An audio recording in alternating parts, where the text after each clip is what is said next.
நல்லா காஞ்சிருக்க பாத்திரத்தில் oil add பண்ணிவிட்டு மிளகாத்தூள், மஞ்சத்தூள், உப்பு ஆட் பண்ணிவிட்டு லைட்டாக சாட்டே பண்ணிவிட்டு முட்டையை நல்லா அந்த மாதிரி கீரல் போட்டு இதில் ஆட் பண்ணிவிட்டு லோ ஃப்ளேமில் நல்லா சாட்டே பண்ணிக்கிட்டே இருக்கலாம். இந்த சாட்டே இருக்க டைமில் மிக்ஸி ஜாரில் தக்காளி, வெங்காயம், பச்சை மிளகா,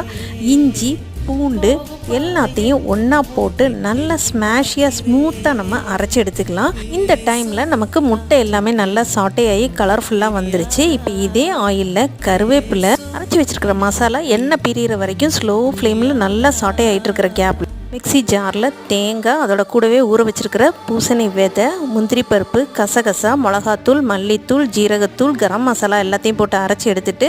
அதையும் நம்ம சாட்டே பண்ணிகிட்டு இருக்கிற வெங்காயம் தக்காளி விழுதோடையே போட்டு நல்லா கலந்து விட்டுட்டு தேவையான அளவு தண்ணி விட்டு குழம்புக்கு தேவையான உப்பையும் ஆட் பண்ணி நல்லா கலந்து விட்டுட்டு எண்ணெய் பிரிஞ்சு வந்ததுக்கப்புறமா ரெடி பண்ணி வச்சுருக்கிற முட்டையெல்லாம் இதில் ஆட் பண்ணி நல்லா கொதிக்க விட்டு கொத்தமல்லி தூவி இறக்குனா அருமையான முட்டை குழம்பு தயார்.